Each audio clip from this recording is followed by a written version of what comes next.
Hey, what's up, everybody? Joe McCall here. Welcome to REI in Your Car. I'm doing this podcast as a new little test and experiment that I'm doing where I'm going to be, whenever I'm driving around and I've got something cool that I want to share or some marketing trick or tactic or something that's going on in my business that I think is really cool and I want to share it with you. I'm going to jump on the little. I bought this new DJI Osmo 3 thing, and it's pretty cool. It's got a camera on a gimbal, so maybe when I'm driving, it won't be bouncing around and stuff like that. And I got a new car. I got a Tesla Model X, and one of the things that I want to do is write it off as a business expense. So I'm going to be doing more podcasts in here, and I'm going to be creating a new podcast called REI in Your Car. And so we'll see how it goes, right? Let me know what you think. I don't know how the audio is or whatever, but I'm constantly coming up with things in my brain that I think are really important and critical for business success. And so I'm planning on doing this podcast. I was kind of inspired by one of my friends and mentors, Russell Brunson. Some of you guys have heard of him. He's written a lot of good books. Go buy every one of them. But he did this podcast called Marketing in Your Car. And so I like the idea of doing that. And so I'm going to be following along the same veins. REI in Your Car. I'll be doing a lot of these, hopefully, if the tech works, if the camera's not too shaky and the audio's good. We'll see how it goes. One of the things that I think is so important in business, this is one of the most important principles that I've learned that I keep on having to remind myself of. Number one, focus will make you rich. It's easy to get shiny objects. It's easy to chase the new fads, the new trends, see what other people are doing, the success that they're having, and think, oh man, I could do that. I've got the time, I've got the bandwidth, I've got the money, I can do that as well. I can add this other thing onto my plate. So we chase these shiny objects, but the problem is this: shiny objects will make you go blind. Focus will make you rich. I'm reading a really good book right now called, it's a new book by Benjamin Hardy. Oh, I forget. It was so good, I forgot the title of it. But he talks about there the power of focus. And I have found this over and over again in my life. When I try to chase too many rabbits, I don't catch any of them. I think that's an old Indian proverb or something like that, right? But when you're trying to be a jack of all trades, you really become, as they say, a master of none. And so I keep on running into that problem all the time. You know, it's just like the definition of an entrepreneur is somebody that finds something that works and then stops doing it and does something else, creates a new business. And this just blows my mind. I see it in other people, and it makes me mad because I see them have success. I see them find something that's working and they're making good money, but they get bored with it, or they stop doing it, or they try to do something else, or they think they can stack more and more on their plate and do different things, and it never works out that way, right? So what I'm trying to say is when you learn to focus on what works, focus will make you rich. You know the power of focus. It's the difference between a light bulb and a laser beam. You know, a light bulb can light the room, which is great, right? But a laser beam can cut through steel. And it's powerful, like the sun, right? The sun has bajillion joules of energy or whatever it is, right? But we can be out here and in the sun and, you know, we don't get burnt unless we're out here for a long time, but nothing really damaging happens, right? But if you get a magnifying glass underneath that sun, you can light a fire. We need to be really, really careful of the shiny object syndrome. And one of the best ways to guard yourself and to protect yourself from the shiny object syndrome is to put revenue in first position.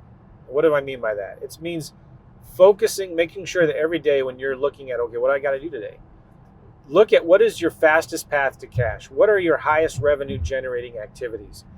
And usually, 9 times out of 10, that will help eliminate what we call at church the blessing blockers. You know, if you're focusing on this and then this and then this, and you're just fleeting and going around all these different stuff, you're going to really struggle in business. But when you focus on revenue in first position, where what is my fastest path to cash today, that's going to help you eliminate the 80% noise and focus on the 20% that is most critical and important for you and your business, right? So when you're facing a new shiny object, you just ask yourself, hey, is this going to make me money today? Is this my fastest path to cash today? An example of this kind of might be, I coach a lot of people in vacant land investing. And one of the things that I like to help them on is, quick nickels versus slow dimes. I want them to make a quick nickel, make money right now. And so I get a lot of students that have a lot of success with doing little deals, little base hit deals where they're making $3,000, $5,000, $10,000, right? And they can do 3 or 4 or 5 of those a month. Great money, right? Well, guess what happens? It's the shiny object syndrome. You're like, man, well, I could do bigger deals. I could do subdivides. I could do entitlements. I could get bigger properties and then, do some work to the property, maybe clear it up, cut a road into it, do a survey, add a fence, subdivide it, bring utilities to it or whatever. And that's great because now, I can make $50,000 to $100,000 on a deal. Okay, well, that's cool. That works. But the problem is on those bigger properties, they take longer, it takes more money, there's a lot more risk, and there are fewer buyers for those kinds of bigger deals. And there's fewer sellers. So you can make more money, but the problem is if you stop doing what's working, if you stop focusing on doing the little base hits on the revenue generating activities of fastest path to cash today, you might chase one of those deals, but it's going to take 6 to 12 months to see the profits in that. And then what happens is you lose the momentum. You lose momentum, and then all of a sudden you're hurting for cash. And you're like, oh my gosh, what do I have to do? Because you haven't done a deal in 3 months. And I've seen this happen many times where somebody that's doing deals successfully then gets distracted with the bigger deals, the shiny objects, and has to go back and get a regular job because their pipeline is dried up. So if you're in real estate investing, what does that mean? You need to focus on revenue generating activities like marketing for deals, talking to sellers, making offers, following up, those kinds of things every single day if you're focusing on that. And even the base hits, right? Those compounded over time. So the thing I like to think about is, quick nickel, slow dime. Sometimes when you're chasing those slow dimes, those bigger deals, that same amount of time that, you could make 50 to 100 grand on a deal, it might take 6 to 12 months. You could have wholesaled 5 or 10 deals and made the same amount of money in the same amount of time with a lot less stress, a lot less hassle, and you have that consistency coming in. So don't try to scale your business until you already have systems in place and people in place that can do those little things for you so you can keep those kind of base hits going. Does that make sense? So it's important. I call it the one thing rule here, right? Pick one strategy, pick one market, pick one buyer, one seller, pick one thing and focus on it until it's running for you automatically without any of your involvement. Only when it's running without any of your involvement can you add other things in. Does that make sense? And so you basically are building systems before scaling. My friend who owns Freedom Soft talks about simple system scale. When we make mistakes when we try to scale before we have the systems in place. We also make a mistake when we try to build systems that aren't simple. And so we have these complicated Frankensteins, and we're trying to build a system around something complicated and it just doesn't scale. So I'm not going to get this right, but the way Rob Swanson explains it is so well. When it's simple, we can do it, okay? And when it's a system, we will do it. And then when you scale, you can get somebody else to do it for you. It's something like that, right? You get what I'm saying. So simple system scale. Don't try to grow and expand and do new things until you've built simple systems and you have people in place then that can scale those simple systems up. Okay. The other thing I think about, and I have my notes here, this is so cool in this Tesla. I've got my computer right here. It's actually the browser on the Tesla, and I have my notes, which is crazy. I don't know why Tesla allows me to have a web page open, but I do. I've got Google Docs right here with my notes. So cool. So anyway, something that relates to this is consistency in those small things, right? Consistency in those small little steps, those revenue generating activities are going to produce tremendous results for you. So consistency beats perfection, beats talent. Daily things matter, and you can't stop doing that or else you're going to lose momentum. Focus on the revenue generating activities, focus on the things that make you money, and you'll build the momentum. The momentum will start growing and growing and growing, and that's when you become unstoppable. And so sometimes we think, man, I want to be like Richard Branson. Or we think multiple streams of income, or I can't have all my eggs in one basket. I need to diversify and grow. Like, okay, that sounds good, but you're not Richard Branson, right? You're not the guy who can spend, $1 million hiring the best team in the world to run his companies. So don't try to be somebody that you're not, right? Richard Branson didn't start in his business ventures, right, by creating 20 companies.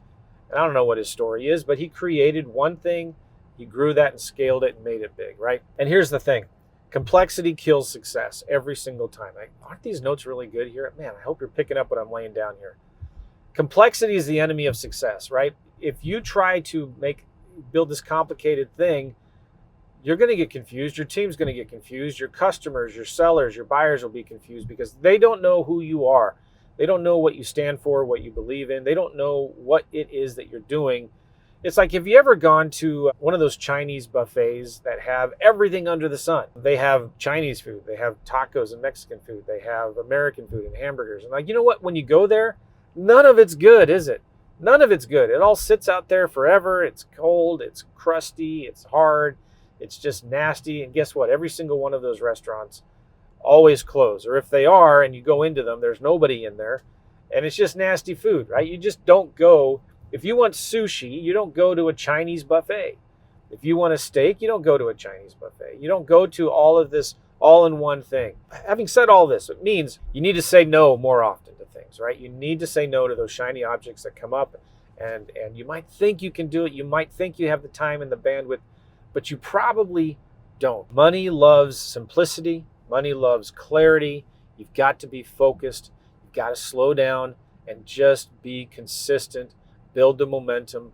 Build the simple systems that can scale. Sometimes the riches come from just the boring repetition. And when it does get boring, you've got the systems in place. It's simple. You can bring other people in that can do that for you, but don't stop doing the thing that got you to where you are now. Okay, just keep that going. Keep it simple. I've been doing this podcast since 2011. I remember reading the book, The One Thing. Do you remember that? It talked about what is your one thing, and I decided for me personally in my education, digital marketing business, my publishing business, whatever you want to call it, my one thing was my podcast, and I just have to keep on doing that if I'm going to have success. And I have. I've done very, very well in my business, on the real estate side of my business and in the education side of my business. Very well. And I'm proud of what we've built, and I'm proud of the team that we have around me. Does that make sense? So focus will make you rich. Stop trying to dig 20 wells. You know, like imagine you're digging a well and you go down 3 feet and then you stop.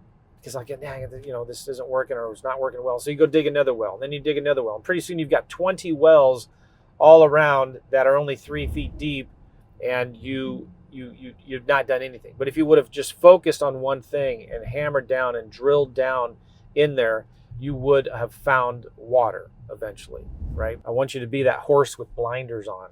That blinders that just focuses. When you put up blinders on a horse, what do? They run faster. They're more focused. They're not distracted with the things that are going on around them and beside them. We just need our own blinders. We need to focus. Stop chasing shiny objects. Focus on revenue generating activities today. Things that right now will give you the fastest path to cash. If you want to have success, if you want to be in this business a long time, if you don't want to go back to your 9-to-5 job, pay attention. This might be one of the most important podcasts that you've ever heard.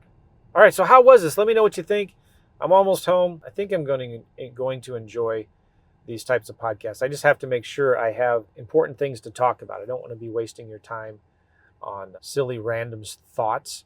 But sometimes I have some good advice. I think I can help you with a lot of things. But hey, I appreciate you all, and I'll see you on the next REI in Your Car podcast. Well, bye-bye.